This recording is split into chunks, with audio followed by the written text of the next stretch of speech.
Hi, I'm Martin and this is Make Your Own Sound, the channel in which we are talking about how to create your own sound mixing console, episode 10. In the previous two episodes, which you can watch over there, we talked about the wide mixer in SAC and how it looks and behaves on the input channels, on the groups, on the auxes and on the main outputs.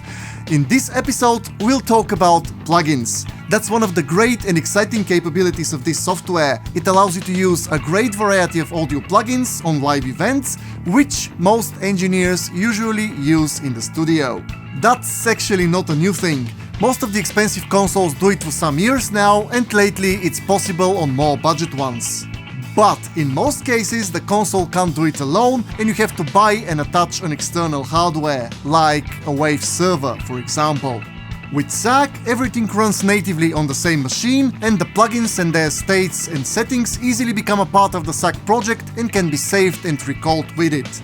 And the financial side of things is not to be neglected. Here you can have this functionality for no money at all, because there are many great sounding free plugins you can find on the internet. And when you consider that you don't have to buy additional hardware, well, that means that you can start immediately for free. Let's go check how it all works. And now on things you need to know first. Okay, you may have noticed that I insist on calling the plugins plugins, in spite the fact that the majority of them will surely be of the VST standard. More often than not, engineers simply refer to them as VSTs. But that's not exactly the whole story here, because SAC works with three plugin standards: DirectX plugins, VST plugins, and its own native standard. Actually, there are four if you count the VST-I standard for virtual instruments. More on that later. Now, let's have a little bit of talk about each of them. First, DirectX. It's an older format that is not as widespread today as it used to be some years ago. Plugin manufacturers nowadays prefer to do VSTs. Nevertheless, SAC supports it. So, if you already have DirectX plugins or can find new ones that you like, you can use them here. For example, I still use this old Ultrafunk plugin pack that I like a lot. It has a DirectX version and a VST version. Most of these plugins I use as VSTs, but the EQ happens to work better in its DirectX variant. So I combine both standards. Now to the VSTs.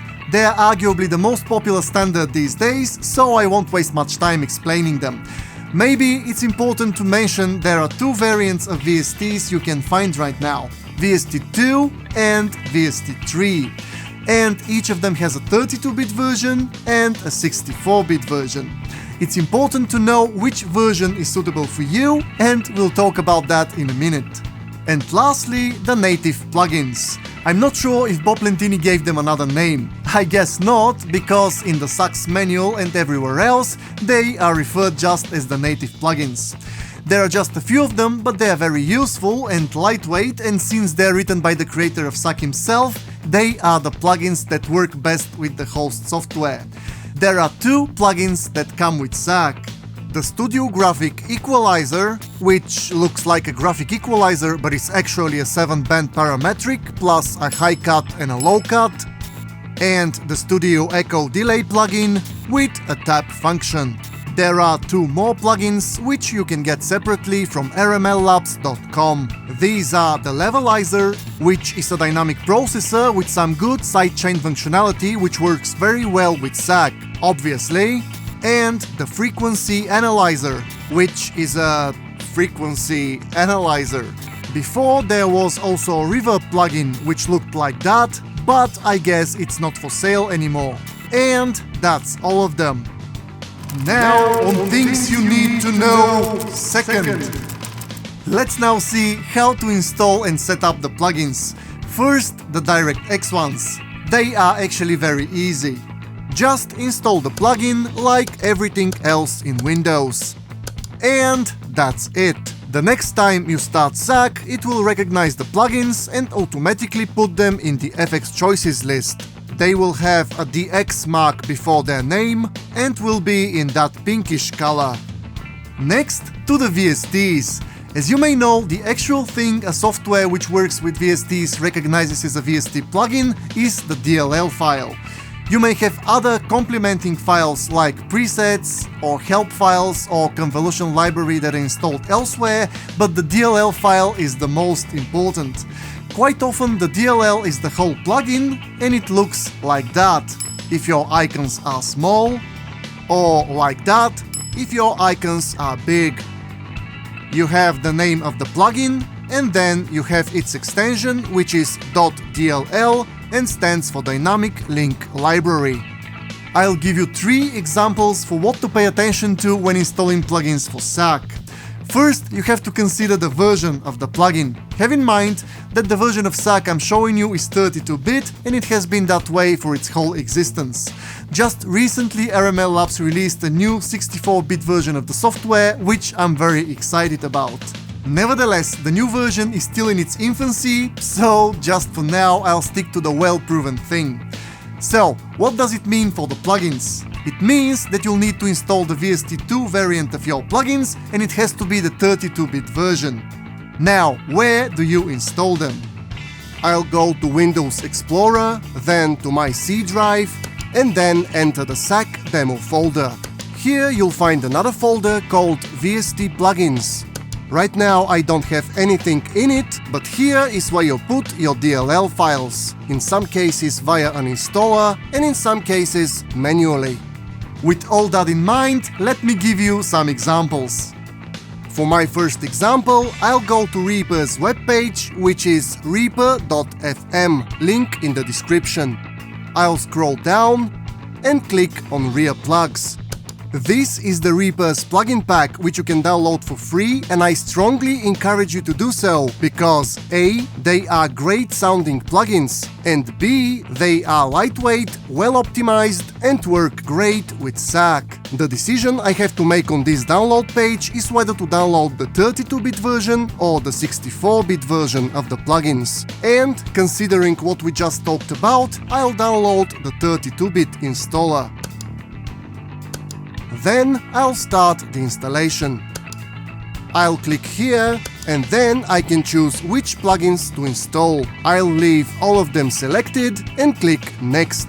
And here the installer asks me where do I want to install my plugins. This is the important part, which you should not ignore. By default, it gives you the standard installation path for VSTs, but we don't want to use that. So I'll click on Browse and choose the SAC's VST plugin folder. It's on this PC, then C drive, then SAC demo, and then VST plugins. I'll choose that and click OK. Then I can click Install and it is done. And now when I go to that folder, I'll find another folder and in it there are the plugins. Okay, here's your first problem. For SAC to discover the plugins, they have to be situated in the main VST plugins folder, and not in a folder within a folder within a folder. So, I'll select all these things and I'll move them where they belong. I'll click on them with my right mouse button, I'll select Cut, then go back to the previous folder, right click again, and I'll paste everything here. Then I'll delete the now empty and useless folder. Now, if everything is done correctly, when I start SAC, I should see the new plugins in the FX Choices list. And here they are, with a VST mark before their names and colored in green. Let's now go to the second example. For it, I've chosen another free plugin. It's the Toll Reverb 2, and you'll find a link for this page in the description also. I'll click here to download the PC version. This time what you get is a zip file, and when you open it, inside you'll find several installers for AAX and for VST, both of them 32 and 64-bit. But also what they give you is the DLL files. This is what I wanted to show you. In this case, you don't have to install anything. Just open a file explorer next to the zip file. Go to your plugins folder, which is again in C drive, SAC demo, VST plugins, And now you can just get the correct DLL file and drag it into the folder. Notice there are two DLLs, Toll Reverb 2 and Toll Reverb 64. We can presume that this is a 64-bit file, but what we need is the 32-bit version. So I'll get this one and just drag it over here. Now I'll close everything, and that's it. When I open SAC again, I can see that the Toll Reverb is waiting for me in the list. For my third example, I'll just use a random plugin installer which has all the versions of the plugin inside it and lets you choose what to install. It will look something like that or something like that. In this installer, this is what you need, and in this installer, this is what you need. Then the installer will ask you where you want your plugins to be installed, but we've already been through that, so you know what to do. Well, that's it for the VSTs. It's the same with the VST instruments, so I won't waste your time with them. Instead, let's go check the native plugins. They install almost as easy as the DirectX ones. If you go into your SAC demo folder and then into the folder called Native Plugins, it will most probably look like this. I'll close this window and let's now try to install, for example, the frequency analyzer. I'll double click on the installation file and then on setup. You'll get this screen. Click install and then OK. Now you have to tell the installer where do you want the plugin to be installed. By default, it tries to install it in the Source Studio folder, which is another of the RML Labs products which we'll talk about in the future. We don't want that. Instead, if your SAC or SAC demo is installed in its default location directly on the C drive, or if you put it somewhere else and you know where, you can write the path here manually like that. Or you can open an Explorer, go to your location, in my case it will be C drive, and SAC demo, then click here, and there's your path. Now you can right click here and choose copy, then come here, delete this, right click and select paste. Now you have your path pasted here without writing. Then click OK and OK. That's it. And if I now go to the native plugins folder again, I'll see there is a lot more stuff in it. And when I start SAC, I'll find the new native plugin right here, alongside the other two purple ones. Then, when you decide to install another native plugin, just repeat the process. It's that easy. Now that we've installed some plugins, let's go and see how to use them. In some of the previous episodes we did some stuff with plugins, but I'll do it all over again just for the sake of consistency in this episode. So, how do you insert a plugin on a channel? As you may already know from the previous episodes, you can insert a plugin before the fader or after the fader. This window is for pre-fader inserts, and this window is for post-fader inserts. Let's say I want to insert an EQ on my kick drum channel. I'll select the channel, then I'll select the EQ plugin. Now, if I want to put it pre-fader, I'll click the Add button on the Pre-Patches window. And if I want to put it post-fader, I'll click the Add button on the Post-Patches window. To close a plugin, click on the blue dash. And to reveal a plugin again, just double-click on it. To remove a plugin, I'll select it and click on the Ramp button. And if I, for example, have a bunch of plugins on a channel and I want to remove them all in one move, I'll just click on the CLR button, which stands for Clear. Now, they're all gone. Okay, let's say I have a chain of several plugins and I want to bypass one of them. The native plugins have this bypass button. I click it and the plugin is bypassed. For everything else, there is this blue FX button in the upper left corner. You click it and the plugin is off. Click it again and the plugin is back on. And then, if you want to bypass a whole chain of plugins at once, you go here on the white mixer. This button bypasses all the pre-fader plugins, and this button bypasses all the post-fader plugins. And if you click on these buttons once more, the whole chain is on again. Okay, what else can you do?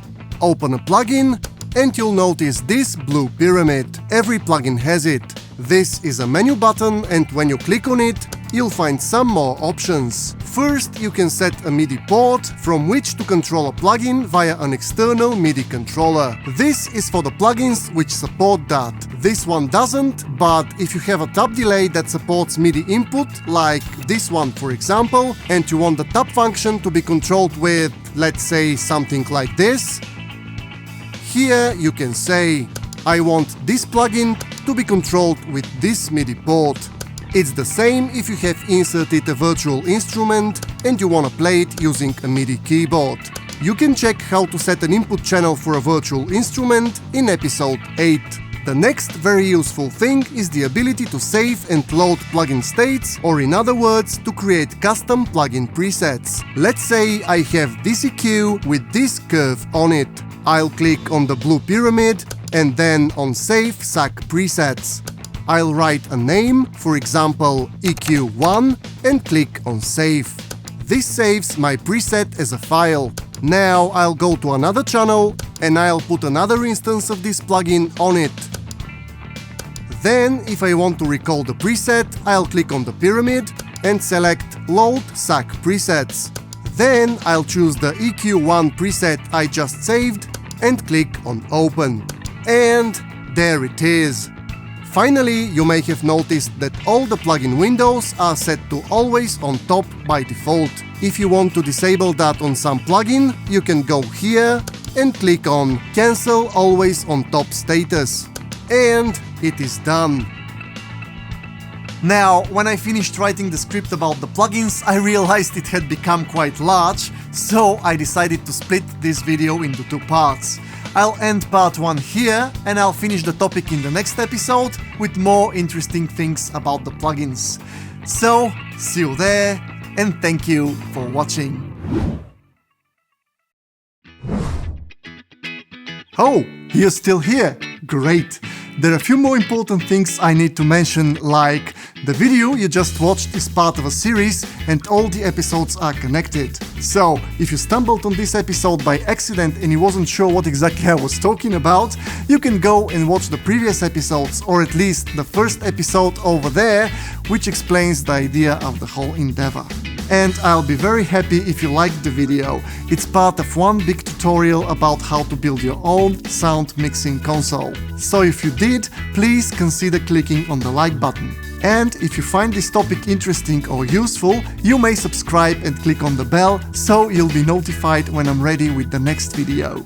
And I know there are people out there who do what I do and know more than me. So, if you know something that I don't, or have ideas for new episodes, please tell me. I'll be happy to also learn from you.